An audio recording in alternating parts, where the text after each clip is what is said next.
Hello, once again, and welcome to this edition of Democracy in Action. And we want, again, as usual, to talk democracy. Human beings must talk, they must make choices, and Nigeria is no exception. Nigerians are not exception either. So, we want to look at the roadmap to 2027. How is it like? My name is Ben Shaman, your regular host, and you are on to Third Eye Africa TV. And I have, like they said, before President uh, Buhari could leave the scene, he actually signed a law into effect. Call it not too young to run. Store. We have chosen to feature a very young Democrat, and of course, in 2023, he contested to be in the House of Representatives. And since then, yeah, he didn't make it. It's about choice. But since then, those who contested under the African Democratic Party, ADC, decided to form a forum. They are a force today they feel must be reckoned with. And they are here with the party, but some are still feeling that there are still rooms for negotiation because when El Rufai, Atiku, David Mark, just name them, decided to form a coalition. Many of them came to the African Democratic Congress. Now, those they met on ground are saying, look, we are a force to be reckoned with. Those who are new are saying, look, they are a force to be reckoned with. So, who is a greater force? We want to discuss this and more. Insecurity. Is there politics being played into insecurity in Nigeria? We'll look at all of that, and when time permits, how is religion creeping into our national life in Nigeria as Nigerians? I have with me Dr. Mumada Abdullhi, National Chairman of Forum, former candidates of ADC 2023. You're welcome, sir. Thank you, sir. Not too young to run, Exactly. and you are here. So, how are the youth ready to take the bull by the horn? Yeah, actually, it's an honor and privilege to be here this time. The youth have the zeal to take over from those in the serve in the governance, and looking at what is driving the forces on the board, we can see that almost all the aged politicians, they are no more democratic because they are selling the mandates, they are complying here and there. And so we see to it that the youth are in the better position to persuade and take over the mantle of the leadership. Hmm. So, in trying to take over the mantle of leadership, the teeming population itself. So, how is it like with ADC when you're talking about the youths and where are they leaning towards? They like youth matters, or they like the aged politicians, as uh, you say now. Yeah, actually, before the coalition, room was given for the youth majorly in the State House of Assembly and the Member House of Reps candidateship. But coming now, based on the coalition and what is going on, we can see that the key national positions have been given to the agents, and more so those that are loyalists to them. They now bring them on board. They took the position and the slot for the youth. We that we have suffered in that particular party, we were circumvent, and so they give the room to their loyalists, trying to push them in the system, and they are part of the structure, both at the national, zonal, and the state level. So we can say that, of course, we are still members of the ADC. We are part of the coalition, but without the roadmap, you can't deliver what you have for your people. So, in other words, there appears to be some camps, Yes. if I'll put it that way. Those who all the while have been in ADC and those who are just coming on board trying to wrestle power from ADC. Am I right? Yes, you are very right.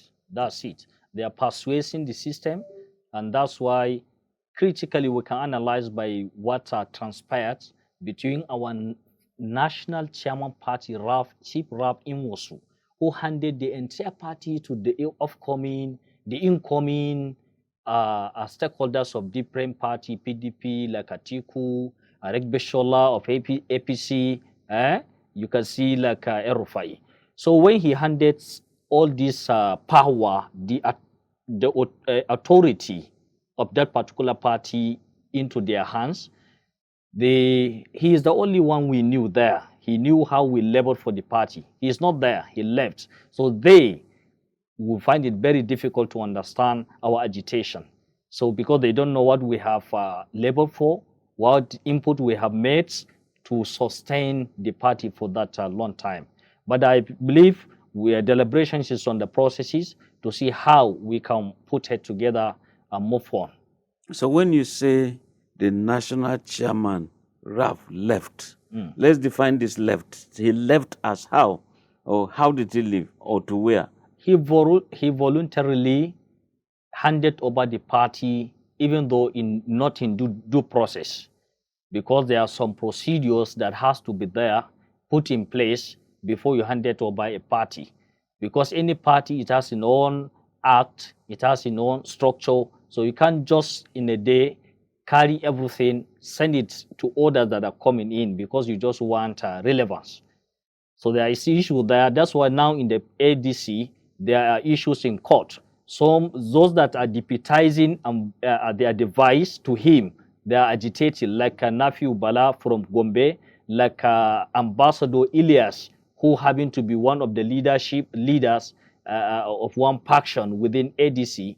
Likewise, Nafiu Bala is a leader, part of the ADC. And you see now David Mark is at the center with Arek Beshola. So there are this faction there, and the causative agent of all these things is Tibrap in Wasu, with all due respect. So you don't fear that ADC very early can go into some cracks like we have in PDP?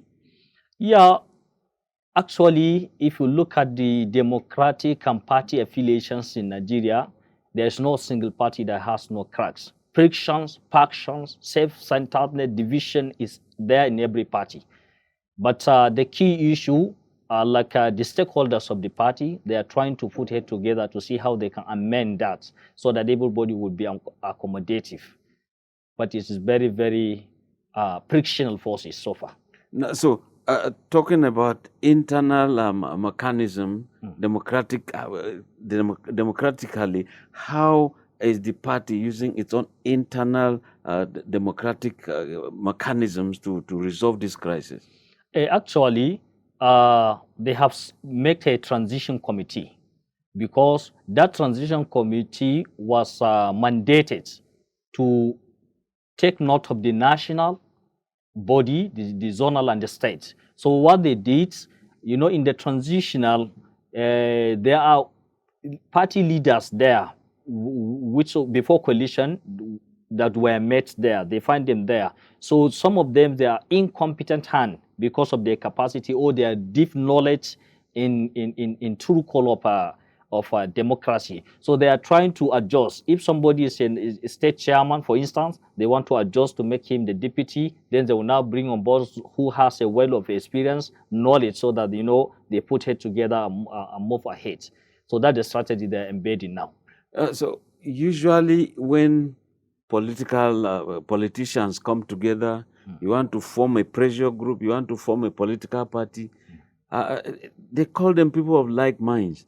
Now, when you're forming this kind of a coalition, was there no way power sharing, these positions to be shared, this for the youth, this for this group, this for the some regions and all that? Were there nothing of that nature when this coalition was being? Yeah, there is, of course. They share it based on percentage. for the Labour Party coming, the PDP part, the APC of Arex Bola, the SDP of El-Rufai. Exactly, they gave them slot that you are bringing the national secretary, you are bringing this, you are bringing this. So they did that based on the key positions. Then coming down to the youth part representation, they did that, but they just brought their own loyalists there. Where we people that were met in the party, none within our governors, candidates, the reps, the senate, the Senate assembly, no one got a slot of zonal membership entirely of the ADC. So Nobody. So what are your demands now? Now our demands is for them to come back into key, let them come back to look at the mechanism. The procedure is not that as to standard. We labor for the party and we need to be considered. That's just my call. Yes. So to what extent have you, the youths within ADC, ensure that they've made their position known to the leadership of the current APC? Yes, ADC. ADC, yeah. When the coalition sharing percentage, everything came on board, we were able to raise some delegation to meet with the Rep Rafin Wosu and the current ADC national chairman, who is Mr. David, Senator David Mark. We lay our complaint, we push to that end, and there is no result up to now. So the vacant space for the youth has been occupied, given to their loyalists in PDP, like the national chairman part, the national youth leader was given the slots from Atiku, and the zonal in the northeast still to Atiku. So this key position has been shared. So we have already let our own complaint that we are the one that labor for the party, and there is no any slot tangible at the national point considered. All the candidates, including the governors, none has given any slot for that particular national youth slot. None. So one would have thought that with the experience of a former vice president, experience of Arik Bushala, a minister and governor, experience of David Mark, a minister, a governor, Senate president, one would have thought that, it would be so easy in terms of party administration when it comes to a newly formed coalition as we have in ADC. What's your thinking about all of this? Yeah, it's true, but I see to it this way. It's because of me, I alone. That's just the issue. They are just looking at, okay, I'm coming to vie for, I'm going to vie for national president. So I have to install my people there based on my interests, my loyalists that will work for me. They are just putting their own structure there. And likewise, there will come issue of delegates to secure the primary election. So they calculate in that aspect. Unknown to them, if we were carried, we were captured, we will still work it in the interest of the party and those that give us the room to grow. Now, next year, which is just around the corner, many political programs will be further released by the Independent National Electoral Commission. Yes. And do you foresee that a bubble might burst within ADC? Yes, it's very true that something is about happening, because the gravity of the friction and the division in the leadership, you understand, if not being addressed before 2026, there will be a very stronger friction. Faction will now enter, and in fact, what happened to PDP may nearly happen to ADC, because it started that way.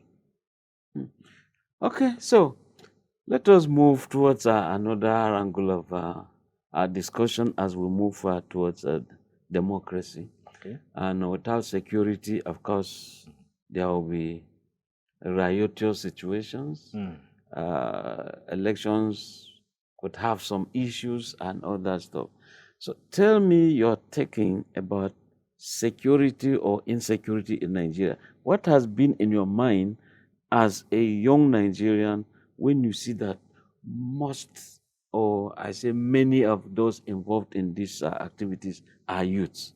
What has been your thinking? It's true. It's two things.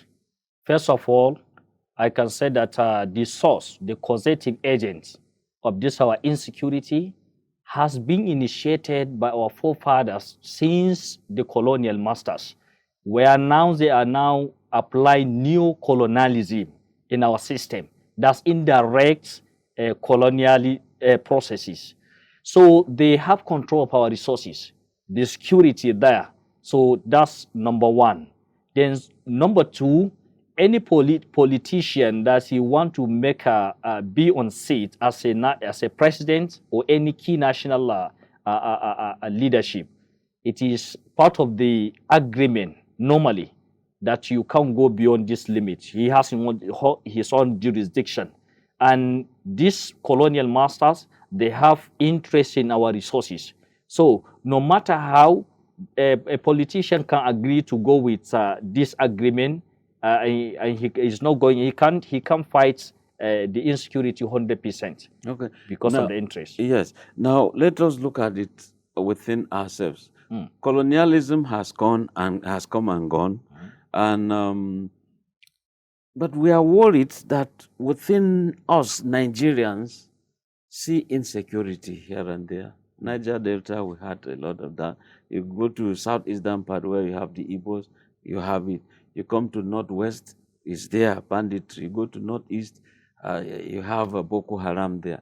Now the thing is moving a bit to the south. Yes. I mean, does it worry you as a youth? Yeah, it's worried me. It worried me a lot. But I see to it this way. Of course, it is politically motivated to some extent, because you know when people are not in peace, they can't even get the sense to question the leadership.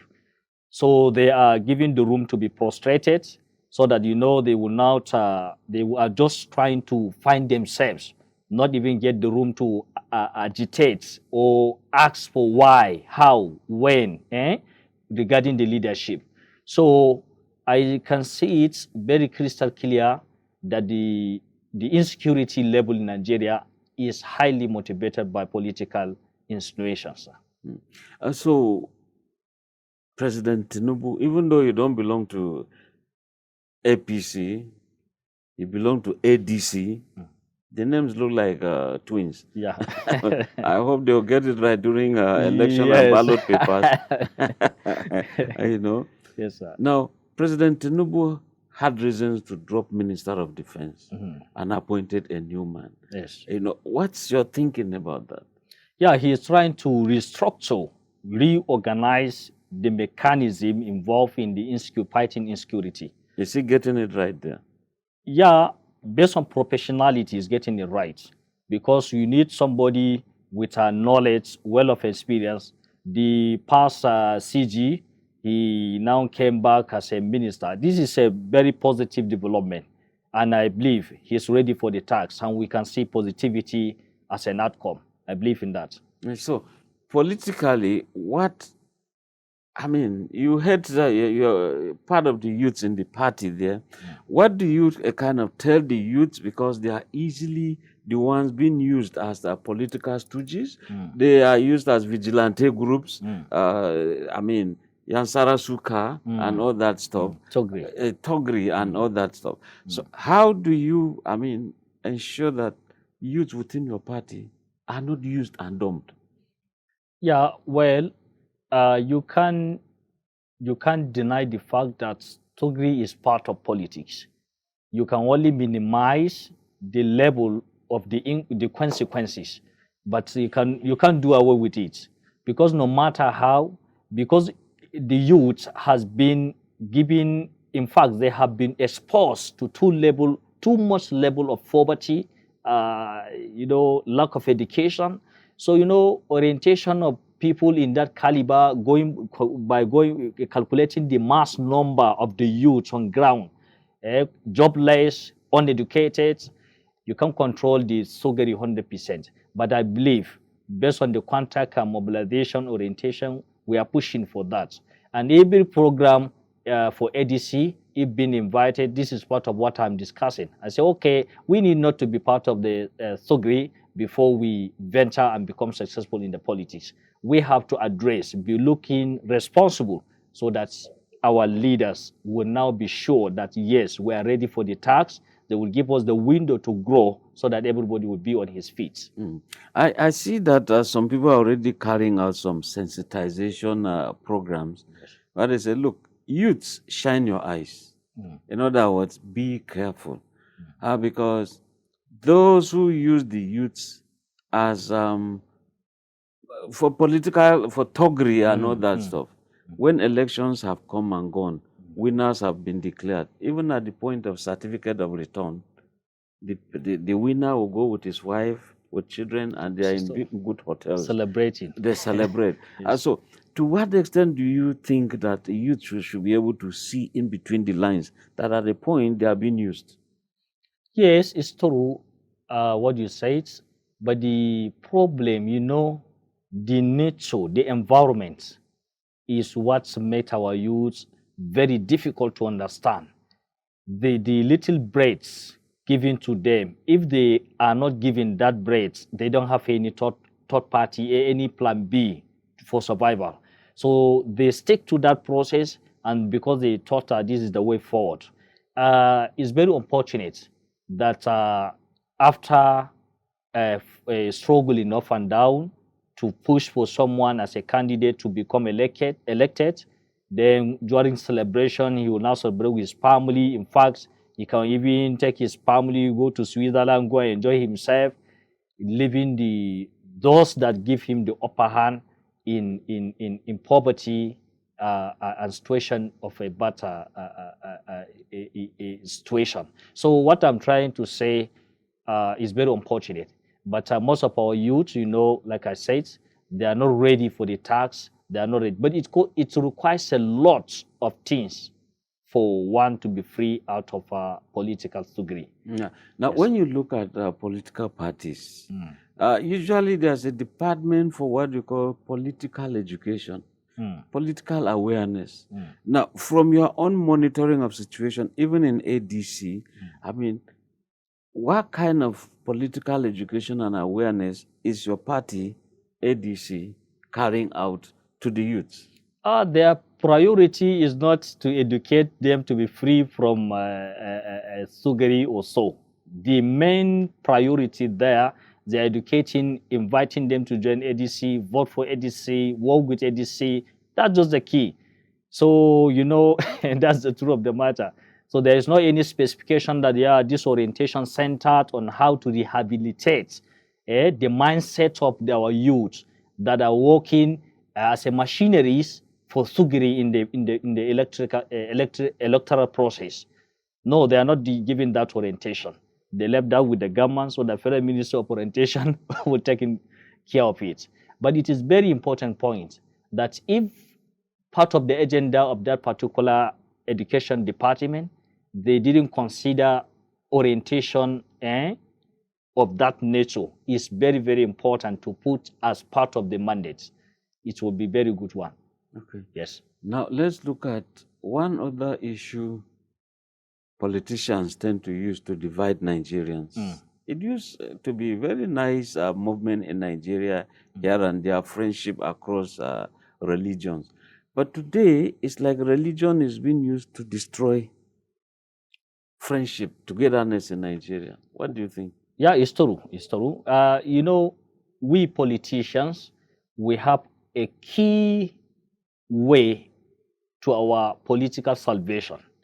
So the key way, part of it is religion, tradition. So we apply principle of divider rule, because without the division, there will be more synergy, there will be more cohesive, and we cannot divide them, we cannot hit the target. So most of our politicians are applying divider rule. Coming back to the issue of Nigerian politics and the consequences on the religion division, they are motivating this. Politicians motivate that, facilitate that, in fact, work toward that, so that they make sure that there won't be peace there, so that the division will give them the chance, the room to override people, because they know that the more cohesive, the more synergy the people have, the more unity they have on board, they can't strike them and go against their will. So they are doing that politically to facilitate their aims. They just want to make it. Let me give, for instance, if you look at our regions, all the regions, is either religious or traditional division, which is motivated behind by some politicians. It's all over the country. And it's very unfortunate because religion and tradition, they are the key values that one has to respect. But so that's where most of our politicians, they get a miserable life when about leaving this world, because they enter religions, they bring cracks, passion, frictions, and God will never allow them on that. He will judge them accordingly. So, before God's judgment, I want you to express your opinion on some religious leaders who all they do is to preach division between Christians, Muslims in particular. So, what is your kind of a message to these leaders of thought that people think they are, but in most cases, all they do is to preach conflicts here and there? Yes, it's very unfortunate for religious leaders to preach friction, faction within religion and even tradition. But the major problem centered within our Nigeria system. We don't have a ministry of religions. Didn't you question that? That's why there's no regulation. Everybody that gets his own comfort zone will just say what he wants to say. You now put camera and talk anyhow, because we don't have that regulatory body. If you go to even the source of a religion where we are copying from them. If you go to Saudi Arabia, nobody will just come and carry mic, just talk like this. Even you go to the center in the biblical part of it, nobody will just talk without reasoning. Rationality matters. So the reality of the fact, of course, there are so many sects, division, that are promoting continuous subdivision within our people. And Nigeria, as it is today, it requires optimum, the best platform of unity. This is what we need for now. Unity, then anything will now follow. Now, when you have politicians using religion to tear Nigerians apart, you have religious leaders using religion to tear politicians apart. So where is our way? Where are we going to? Yeah, it's very, the way we have corrected minds in politicians, the same way we have corrupted minds in the religion mechanism. So what I'm trying to say, some of the leaders there, they are doing based on their interests. They know that if they allow the politician do the needful, their own followership, they will give them a headache. So they want to make it hectic, bring friction. They will call names, say a lot about somebody, very innocent in fact. So that's why if they brush you good, so you are good. If they brush you bad, then you are bad. So really, it's a vice versa. It's a reciprocal process. Yes, the way politicians are using religion to strike, the same way other part of the leaders in the Islamic or Christianity sect, they are now reciprocating, persuading the system. It's very unfortunate, in fact. Yeah. Now, some people will say we have to regulate religion. I mean, should it be regulated? Yes, religion cannot be regulated, but can be controlled. How? Yes. There are some key levels. It's just like an academia. Not everybody will just talk, give knowledge without a confirmation of the background, what level has he reached. There are relevant authorities to regulate. That's what I'm trying to say. For instance, we have different sects across every religion, but the work of government of Nigeria is to confirm that these our religious leaders, they are free from criminal organizations. That's one. They will now give them license with conditions that you are fine. We are okay with your knowledge, your professionality. It's okay to standard. But this is what we need. Nigeria is at the verge of collapsing because of the division, tension caused by frictions. So work on these terms, which is what Saudi Arabia and other areas they are doing, is good. You can control, you can regulate, but you can control to some extent. And this is the ministry, the federal ministry of religion has to be established. It's a good move. Let us go on a very short break, and when we come back, we'll look at INEC. Okay. Can INEC, I mean, you've been an insider in all of elections so Yes, sir. far. Yes, sir. And I mean, with INEC and political parties, how can INEC of today be different from INEC of yesterday and yesterdays? So we'll come to all of that. Okay, sir. We're talking about South and the North. You talk about middle belt. Currently in Nigeria, we don't have middle belt. North Central Okay. is what we have. Okay. And they are included in the North. If the perception is because Nigeria is standing on a tripod, you have Igbo, Hausa, Yoruba, they are the owners of Nigeria. That is a very wrong perception. These are major tribes in Nigeria. Simple. Yeah. Nigeria is owned by every single citizen of this country. If you go to civilized nations, they possibly have, stratified their political parties such that those who play at the national level are there. And at the local level, you have other minor political parties playing there. And it gives sense of belonging to every citizen to be able to contest. And in fact, once you have joined APC, all your sins are forgiven. It's okay. It's okay. Off your mic. It's okay. This is Third Eye Africa TV, exposing crime, savaging the nation. Welcome back. We've been discussing with the National Chairman Forum for Candidates of the House of Representatives in 2023 elections under the umbrella of the African Democratic Congress. And we also been talking politics in Nigeria. We've also been trying to see the role of the youths. With him, I'm talking of Mumada Abdullhi. So let's look at when it comes to not getting it right. As an insider, what do you think political parties do to make elections hard for INEC? And what do you think that INEC is also failing to realize that political parties are manipulating to make the situation very hard for the commission? Yeah, this is an extraordinary issue. It's two things from both sides. The parties of today, they don't have the zeal to protect the democracy entirely. They are just there for interest and celebration of money. Everybody wants to be in authority, and he knows that without money and loyalist fellowship, we cannot get to that. So that's why they are now having a coalition, sub-coalition, inter and intra-coalition. You can see somebody of party A colliding with party B.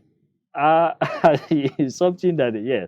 So with that, we can never say the party has immunity, because somebody as an insider, maybe a stakeholder there, working against the party that he is in, maybe he enjoyed the party, it's the party that makes him everything in life. So that's why things are not right. Then INEC only works on the resolution of the party, the registration of the party. They don't have anything to regulate internally. No. The resolution of the party is what they work with it. And then communication. Anything the party is going to do is communicate back to the INEC.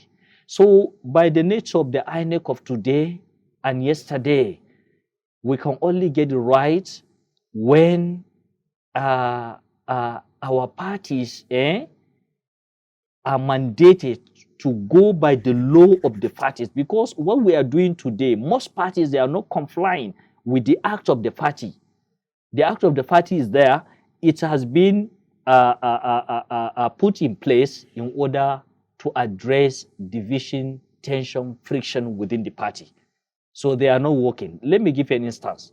Just last week, the INEC chairman invited the PDP stakeholders, the pro-Wike side, and the current elected national, that's Kabiru Tanimu Taraki-san. So they invited the two. They want to address which one is the party leader there. So even though it's not part of the mandates, or I can say the INEC was not mandated to address, but they just want to see how they can intervene so that it will be addressed amicably. And I believe it will end in praise. Hoping that ADC will not reach that level. The way we now, do you have this trust on INEC conducting an election, the current INEC?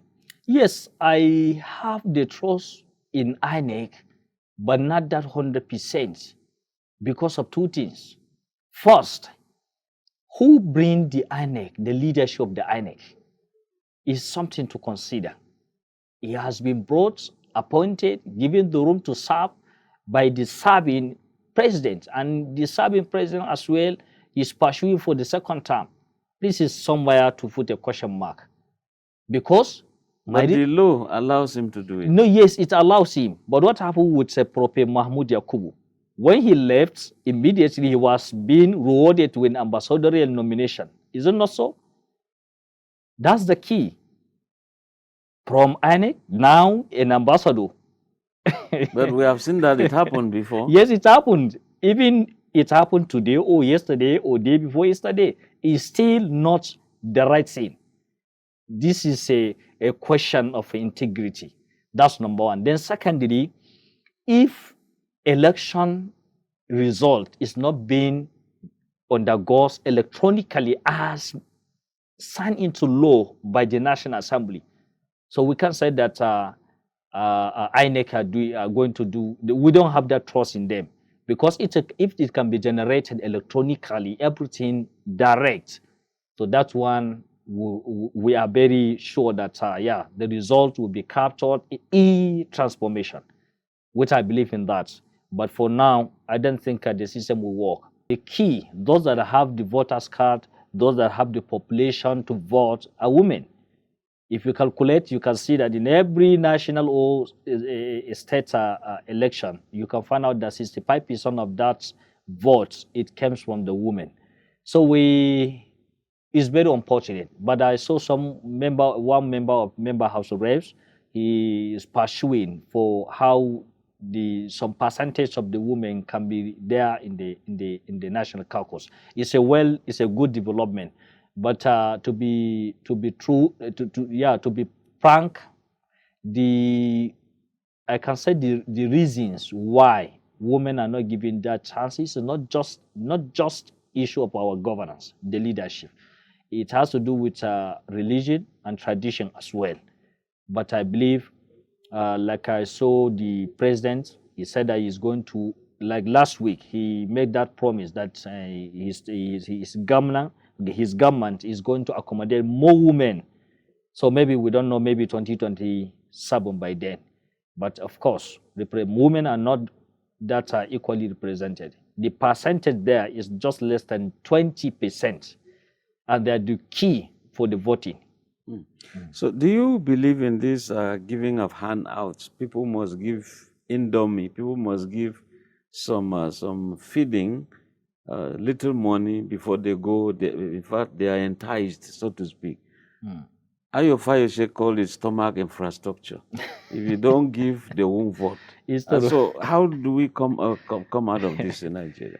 Actually, like I said, they have pushed poverty in people because they know that time to give them to collect will come. So they are doing that intentionally. If our leaders of today are ready to make Nigeria free from poverty, to know how they can put a food to their tables, they know how to do it. So the reality on ground, in fact, is the best system for now. Not even the serving or the former or so. No, giving that foodstuffs, little this thing, is the key that most of our politicians are implying, so that they know that there are hectic level of starvation in people. So if they use that, they will collect. They don't have no option. So people will collect and move on their decision. And this is what we call loss of integrity. Yes, the people have no option, it's true. But the politician doing this, they are killing the system. Yes, I can't allow you to voluntarily, based on my personality, professionality, and whatsoever, for you to vote to me. I have to convince you and compensate you with that little footsteps. Now, there is this move by the Economic and Financial Crimes Commission. EFCC. You see them, their uniform, arresting people, sharing money during election. You know, is that good for Nigeria? Well, I can say it's just a formality, because they know that no particular party can deliver without involvement of money. There's no. Delegates, even officially, they know that delegate has to be monitored, has to be made. Their transport and everything is there. So, of course, it will be good to terminate giving money during election time. But it's something that is hardly, as far as Nigerian politics is concerned, to override or to control. It's very, very, very, very hard to address that the process. Now, if you check, EFCC is also arresting some people suspected to have a kind of tampered with public funds.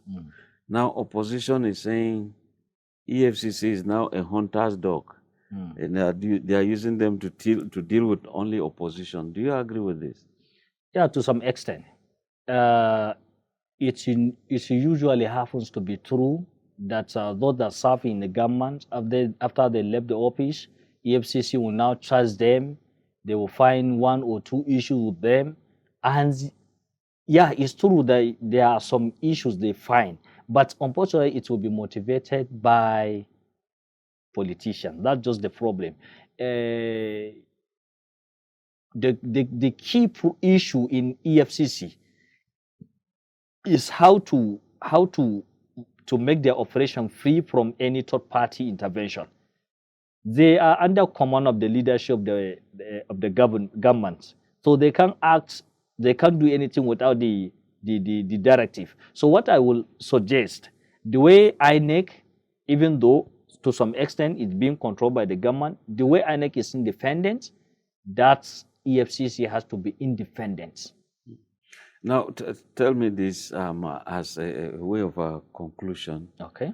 So, what's your vision? What are you seeing ahead in terms of 2027 elections in Nigeria? The truth of the matter, 2027, it's going to be hectic by the virtue of the forces, and you can see the level, how far APC has gone. Is very, very crystal clear that they can get the national leadership. I mean, the re-election for the president is 80% possible for now. They will get that. So other opposition party like coalition of our ADC, they can make national assembly position.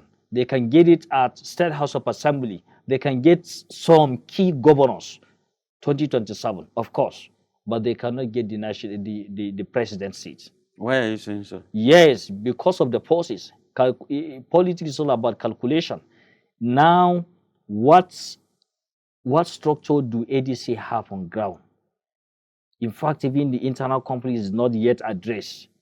And you can see, you calculate the number of the forces. Now in ADC, how many governors do we have in ADC? Serving governors. 0. What of APC? They have almost 20-something. You understand? You go coming to the senators, how many do we have at the National Assembly? I can see King Gebe, she joined ADC currently, which is good. If you calculate the numbers, politics is about structure, it's about people involved. It's not about you saying that, yes, I can do, I will do. It's your strategy that defines whether you can achieve or not. So The truth of the matter, like I said, Mr. President, he knows his way, and I believe, based on what is happening, he will deliver the re-election. But the State House of Assembly orders position outside presidency, yes, it's very possible. ADC can get that seat.